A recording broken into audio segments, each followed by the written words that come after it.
నా వీడియోసే అందరికీ ప్రాబ్లమా? ఇంట్లో గానీ, బయట గానీ, పేరెంట్స్ కానీ, హస్బెండ్ గానీ, వాళ్ళేం చేసినా తప్పులు. కానీ నేను ఇలా వీడియోలో చెప్పి అప్‌లోడ్ చేస్తే తప్పా? వాళ్ళు చేసినయి తప్పు అయినప్పుడు నేను చెప్పడం, వీడియో చెప్పడం ప్రాబ్లమ్ ఏముంది? సో, ఏమైందంటే నిన్న నైటు తాగాడు. తాగేసి గొడవ స్టార్ట్ చేశాడు. మా డాడీ విజయవాడ వెళ్ళిపోయిన తర్వాత నుంచి, మొన్న హైదరాబాద్ వచ్చి విజయవాడ వెళ్ళిపోయిన తర్వాత నుంచి ఫోన్లు చేస్తున్నారంటే ఈయన కావాలని ఎత్తట్లేడు. నేను నైట్ తాగిన తర్వాత కావాలని పిల్లకి వంకబెట్టి ఫోన్లు చేశాడు. వాళ్ళతోటి మాట్లాడారు. తర్వాత నాకు ఫుల్ హెడేక్ వస్తుంది. బికాజ్ చెప్తా, నైట్ నుంచి అసలు బాగాలేదు. మళ్ళీ తర్వాత వచ్చేసి మా తమ్ముడితో ఫోన్ చేసి మాట్లాడాడు. మాట్లాడుకో, మా తమ్ముడిని బోనాలకు రమ్మని పిలుస్తున్నాడు. మా తమ్ముడికి వేరే ఒక ఫ్రెండ్ ఉంది, ఆమెను కూడా తీసుకుని మా ఇంటికి రావాలంట. వాళ్ళిద్దరికీ బోనాలకి నేను బట్టలు పెడతాను రమ్మన్నని నేను అన్నానంట. నేను అసలు అలా అనలేదు. నేను అన్నని మాటని ఏమంటారు, కపుల్ జతగా రండి, జతగా మీ అక్క బట్టలు పెడతా అంది మీ ఇద్దరికి బోనాలకి అనేసి చెప్తున్నాడు. మా తమ్ముడికి చెప్పిన తర్వాత నేను ఏంటిది అని మాట్లాడడానికి కూడా ఛాన్స్ ఇవ్వకుండా కెమెరా నా వైపే తిప్పి పెట్టాడు వీడియో కాల్. ఫోన్ కట్టాక అడిగాను, నేను ఎప్పుడు చెప్పాను వాళ్ళిద్దరిని రమ్మని, నేను బట్టలు పెడతానని నేను ఎప్పుడు చెప్పాను, అసలు నేను ఎప్పుడు అన్నాను అనేసి అన్నా. అంటే మజాక్ అంటున్నాడు. మజాక్ ఏంటి, ఒక మనిషిని ఆల్రెడీ ఆడు లాస్ట్ టైమే మీ ఇంటికి తీసుకుని వస్తాననేసి అన్నాడు. సరే నీ ఇష్టం అన్న తర్వాత మరి ఆమె ఎందుకు రాలేదు. ఇప్పుడు ఏమంటాడు మళ్ళా ఇలాగనేసి అంటున్నాడు. ఇంకోటి, మా తమ్ముడు ఫ్రెండ్స్ కూడా మస్తు ఫ్యాన్స్ కదా నాకు, నా వీడియోస్ అన్నీ చూసి మా తమ్ముడికి చెప్తారు కదా, వాళ్ళకు కూడా నేను ఒక క్వశ్చన్ అడుగుతున్నాను. మీరు మా తమ్ముడిని అడగండి, మా పెళ్ళైనప్పుడు మా తమ్ముడు మాకేం పెట్టాడు, మా అమ్మ నాన్న మాకేం పెట్టారు, మా పెళ్ళైనప్పుడు నా మొగుడికి ఎవరైనా బట్టలు పెట్టారా?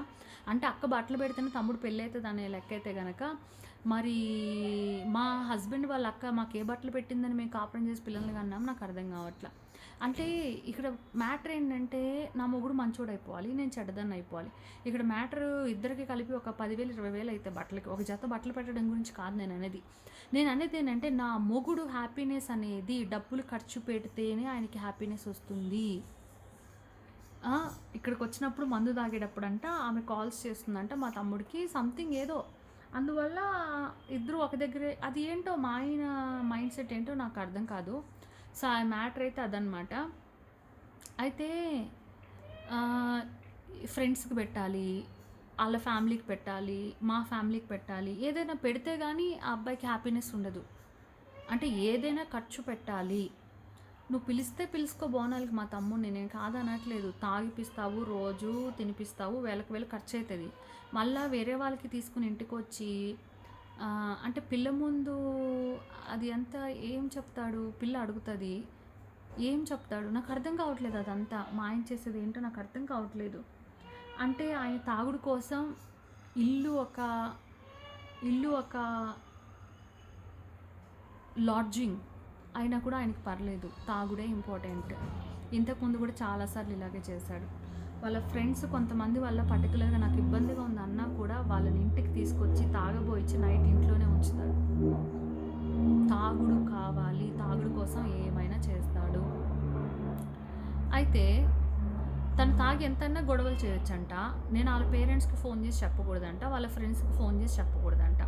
ఎందుకు చెప్పకూడదు? మరి మీ ఫ్రెండ్స్ దెంగి తిన్నప్పటికీ నీతో నువ్వు వాళ్ళకి వేలు లక్షలు ఖర్చు పెట్టినప్పుడు, అప్పుడు నీకు ఫ్రెండ్స్ ఉన్నప్పుడు, నువ్వు తాగి ప్రాబ్లం చేసినప్పుడు నేను వాళ్ళని అడిగితే ప్రాబ్లం ఏముంది? నేను వాళ్ళని అడగడం వల్ల తప్పే ఉంది? నాకు నార్మల్ కాల్ వస్తుంది, ఈ వీడియో కట్ అయిపోద్ది. ఇంకోటి, మా సందులో మా ఇంటి ముందు మేకలు కట్టారు, గోల చేస్తున్నాయి. మేక కాలికి గజ్జలు కట్టారు, చాలా ఇబ్బంది అవుతుంది. ఆ గజ్జలు తీయమంటే తీయకుండా మళ్ళీ వేరే మేక కాలికి కూడా గజ్జలు కట్టారు. తల నొప్పి వచ్చేస్తుంది, అసలు చాలా ఇబ్బంది అయిపోతుంది, అసలు ఏం అర్థం కాదు.